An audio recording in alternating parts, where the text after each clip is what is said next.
स्वागत है सभी मित्रों का पतंजलि योग सूत्र भाग एक और उसके आज हम 14वें प्रवचन में हैं। और बहुत सुंदर नाम है इस प्रवचन का कि बीज ही फूल है। तो पिछले 13वें प्रवचन में जो भी सूत्र भगवान ने समझाए थे उसमें से कुछ प्रश्न हैं जो साधकों ने पूछे हैं। उसके सार में आपको सुनाता हूँ। पहला सार है कि भगवान कृपया समझाएं कि समय के अंतराल बिना एक बीज कैसे विकसित हो सकता है। दूसरा प्रश्न है कि क्या ईश्वर को समर्पण करना और गुरु को समर्पण करना एक ही है। चौथा है सार कि क्या सतोरी के पश्चात गुरु की आवश्यकता होती है। फिर है श्रवण की कला क्या होती है, कृपया मार्गदर्शन करें। चारों के चार बहुत अद्भुत हैं। उसमें पहला है कि भगवान कृपया समझाएं कि समय के अंतराल बिना एक बीज कैसे विकसित हो सकता है। भगवान कहते हैं कि बीज तुम वह हो ही।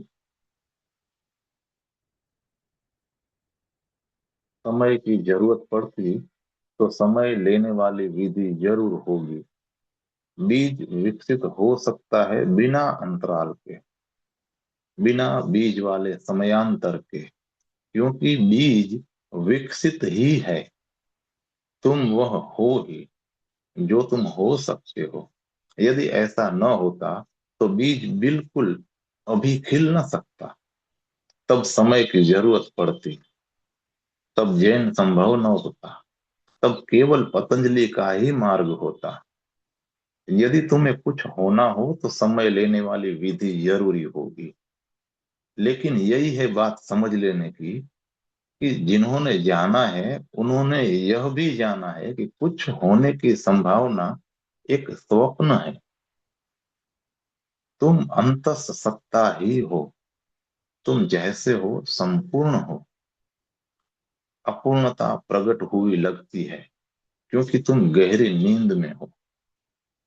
फूल खिल ही रहा है, केवल तुम्हारी आंखें बंद हैं। अगर बीज को फूल होने तक बढ़ना होता तब ज्यादा समय की जरूरत होती। और यह कोई साधारण फूल नहीं, परमात्मा को खिलना है तुम में। तब शाश्वतता भी पर्याप्त न होगी।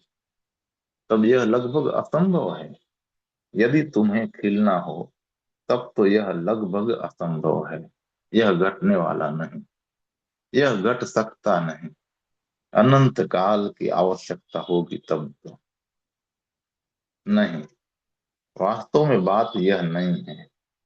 यह तो बिल्कुल अभी घट सकता है, इसी क्षण। एक क्षण भी नहीं गंवाना है। प्रश्न बीज के फूल होने का नहीं है, प्रश्न है आंख को खोलने का। तुम बिल्कुल अभी अपनी आंख खोल सकते हो और तब तुम पाओगे कि फूल तो सदा से खिलता रहा है। वह कभी भी अन्यथा न था। यह दूसरे ढंग से हो नहीं सकता था। परमात्मा सदा तुम्हारे भीतर होता है। जरा ध्यान से देखो और वह प्रकट हो जाता है। ऐसा नहीं है कि वह बीज में छिपा हुआ था, तुम ही उसकी ओर नहीं देख रहे थे। तो केवल इतने भर की जरूरत होती है कि तुम उसकी ओर ध्यान से देख लो। जो कुछ भी तुम हो उस ओर देख लो, उसके प्रति जागरूक हो जाओ। नींद में चलने वाले की भांति मत चलो फिरो। इसलिए ऐसा बतलाया जाता है कि बहुत सारे जैन गुरु जब वे संबोधि को उपलब्ध हुए ठहाका मार कर हंसने लगे थे। उनके शिष्य समझ न सकते थे, उनके सहयात्री नहीं समझ सकते थे कि क्या घट रहा है, क्योंकि वे पागलपन में अट्टहास्य कर रहे हैं। क्यों है ये हंसी? वे हंस रहे होते हैं इस सारे बेतुकेपन के ऊपर। वे उससे खोज रहे थे जो मिला ही हुआ है। वे उस चीज के पीछे भाग रहे थे जो पहले ही उनके भीतर थी। वे कहीं और खोज रहे थे जो स्वयं खोजने वाले में ही छिपा था। खोजी ही वो खोज्य है, यात्री स्वयं ही है मंजिल। तुम्हें कहीं और नहीं पहुंचना है, तुम्हें केवल स्वयं तक पहुंचना है। ऐसा केवल एक क्षण में घट सकता है, एक क्षणांश भी काफी होता है। यदि बीज को फूल होना होता है, तब तो अनंत काल पर्याप्त न था, क्योंकि फूल है परमात्मा। यदि परमात्मा तुम में पहले से ही है, तो बस मुड़कर देखना, जरा भीतर झांक लेना, और घटना घट सकती है। तो फिर पतंजलि की जरूरत क्या है? पतंजलि की जरूरत है तुम्हारे कारण। तुम इतना लंबा समय लेते हो तुम्हारी नींद में से निकलने के लिए। तुम इतना लंबा समय लेते हो तुम्हारे सपनों में से बाहर आने के लिए। तुम इतने उलझे हुए हो सपनों में। तुम अपना तुमने अपना इतना कुछ लगा दिया है सपनों में, कि इसीलिए समय की जरूरत है। समय की जरूरत इसलिए नहीं है कि बीज को फूल होना है। समय की जरूरत इसलिए है कि तुम अपनी आंखें नहीं खोल सकते। तुम बंद आंखों के इतना ज्यादा आदी हो गए हो कि यह एक गहरी आदत हो चुकी है। केवल यही नहीं, तुम बिल्कुल भूल गए हो कि तुम बंद आंखों सहित जी रहे हो। इसे तुम बिल्कुल ही भूल गए हो। तुम सोचते हो कैसे नासमझी की बात है यह।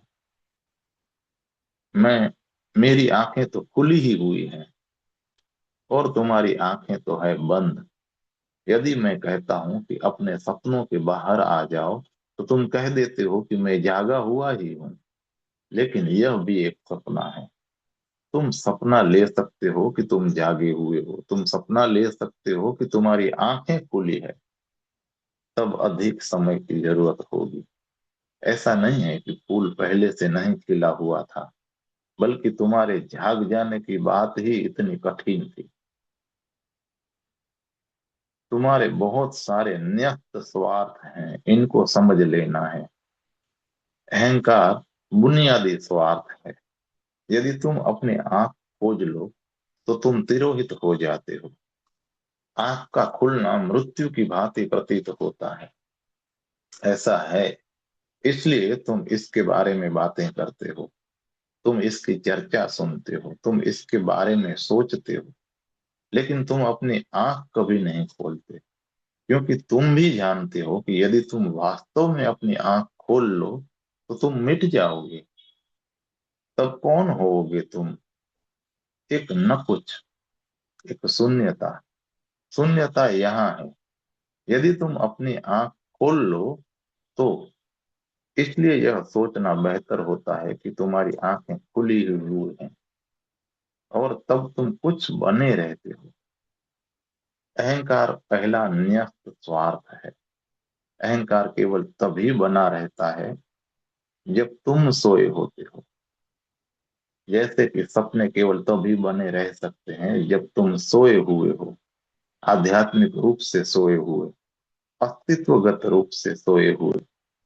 आंखें खोलो अपनी। पहले तुम मिटते हो, फिर परमात्मा प्रकट होता है। यह है समस्या। और तुम भयभीत हो कि तुम कहीं मिट न जाओ। लेकिन वही है द्वार। तो तुम इसके बारे में चर्चा सुनते हो, तुम सोचते हो इसके बारे में, लेकिन तुम स्थगित किए चलते, कल और कल और कल के लिए। इसलिए पतंजलि की आवश्यकता है। पतंजलि कहते हैं तुरंत आंख खोलने की कोई जरूरत नहीं है। बहुत सारे सोपान हैं। तुम सोपानों द्वारा क्रमशः तुम्हारी नींद से बाहर आ सकते हो।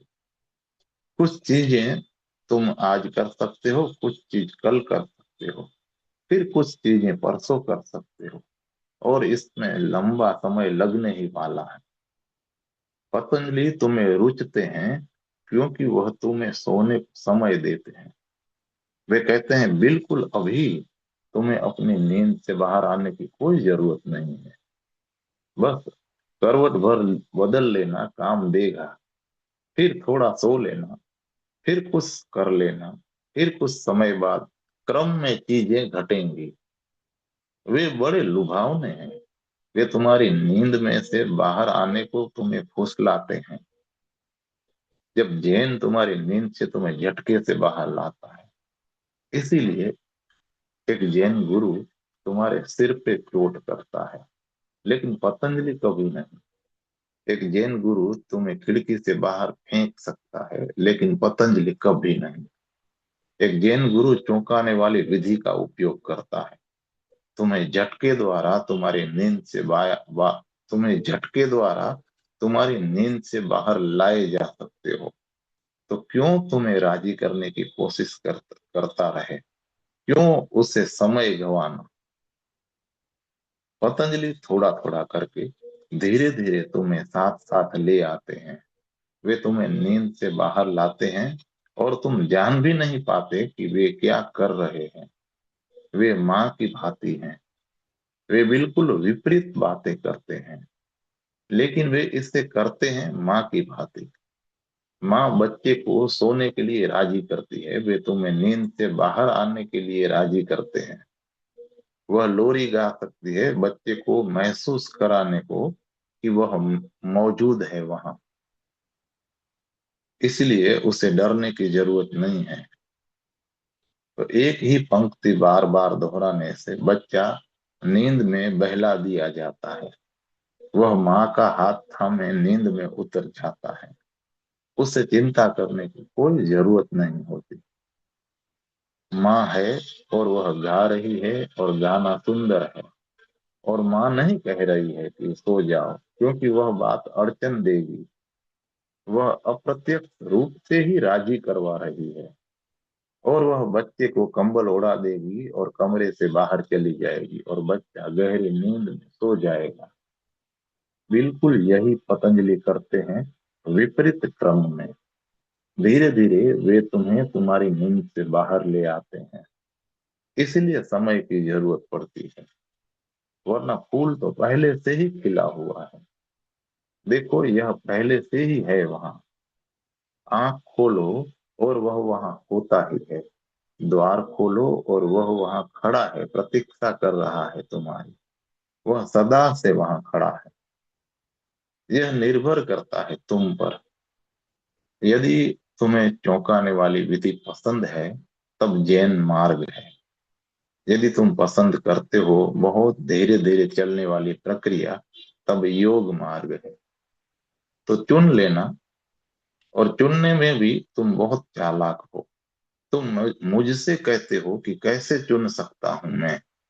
यह भी एक चालाकी है, क्योंकि हर चीज साफ है। यदि तुम्हें समय की जरूरत है तो पतंजलि को चुन लेना। यदि तुम झटकों से भयभीत हो तो चुन लेना पतंजलि को। लेकिन चुन लेना, अन्यथा गैर चुनाव ठगन बन जाएगा। फिर तुम कह देते हो कि चुनना कठिन है, लेकिन जब तक मैं चुन न लूं, मैं कैसे आगे बढ़ सकता हूँ? झटका देने की विधि सीधी होती है। यह फौरन तुम्हें सहज यथार्थ तक उतार देती है। मेरी अपनी विधियां चौंकाने वाली हैं। वे क्रमबद्ध नहीं हैं। मेरे साथ तुम इसी जन्म में प्राप्त करने की आशा कर सकते हो। पतंजलि के साथ बहुत से जन्मों की आवश्यकता होगी। मेरे साथ तुम बिल्कुल अभी प्राप्त कर लेने की आशा भी रख सकते हो। लेकिन फिर भी तुम्हें बहुत सारी चीजें करनी होगी इससे पहले कि तुम प्राप्त करो। तुम जानते हो अहंकार मिट जाएगा। तुम जानते हो कि काम वासना तिरोहित हो जाएगी। तब काम वासना की कोई संभावना नहीं होती। एक बार तुम उपलब्ध हो जाओ, ये सब बातें बेतुकी हो जाती हैं, हास्यास्पद। तो तुम सोचते हो कि थोड़ी देर और प्रतीक्षा करने में हर्ज क्या है। मुझे थोड़ा और रस लेने दो। क्रोध संभव न होगा। हिंसा की संभावना भी न होगी। ईर्ष्या नहीं होगी। मालकियत चालाकियों भरी योजनाएं नहीं होंगी। ये सारी चीजें तिरोहित हो जाएंगी। तुम अचानक अनुभव करते हो, यदि ये सब मिट जाएंगी तो मैं क्या रहूंगा? क्योंकि इन सब के सम्मिश्रण के, इन सब गठरी के अतिरिक्त तुम कुछ हो भी नहीं। यदि ये सब मिट जाए तो केवल शून्यता बची रहती है। वह शून्यता तुम्हें डरा देती है। यह अगाध खाई जैसा जान पड़ता है। तुम अपनी आंखें बंद कर लेना चाहते हो और थोड़ी देर और सपने देख लेना चाहते हो। यह ऐसे है जैसे जब तुम सुबह उठते हो और 5 मिनट के लिए दूसरी तरफ तरफ करवट लेना चाहते हो और थोड़ी ज्यादा देर सपना देखना चाहते हो, क्योंकि इतना सुंदर था वह सपना। तो एक रात मुल्ला नसरुद्दीन ने अपनी पत्नी को जगाया और उससे बोला कि मेरा चश्मा फौरन लाओ। मैं इतना सुंदर सपना देख रहा था और उससे भी ज्यादा अच्छे का आश्वासन था। तो इच्छाएं हमेशा तुम्हें विश्वास दिलाए जा रही है।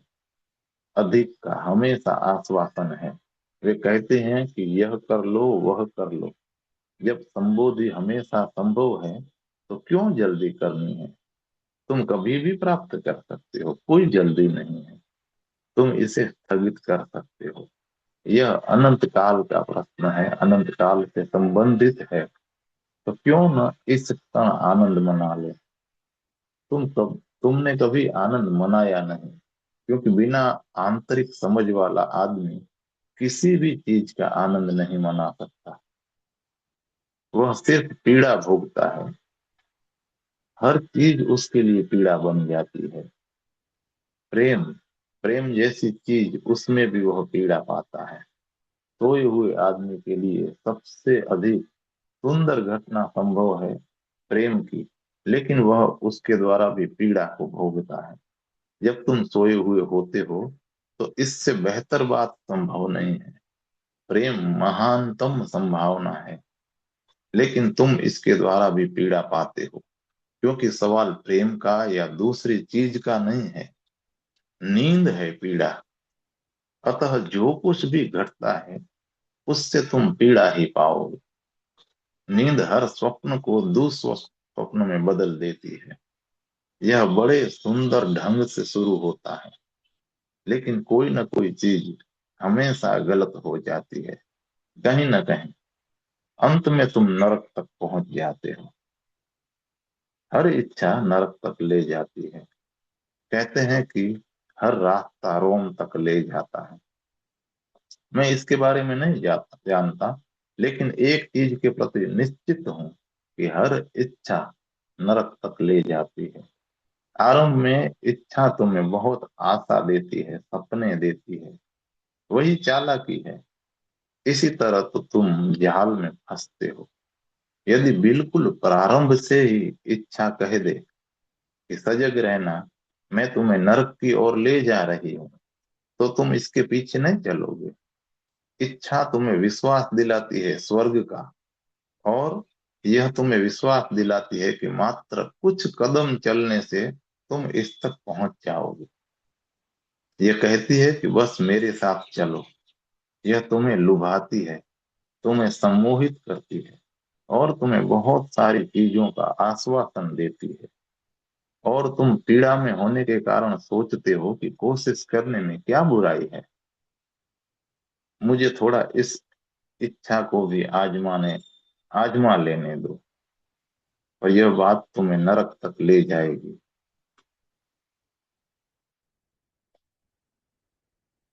धन्यवाद दोस्तों। आज का पठन यहीं पे विराम करते हैं। कल फिर मिलेंगे।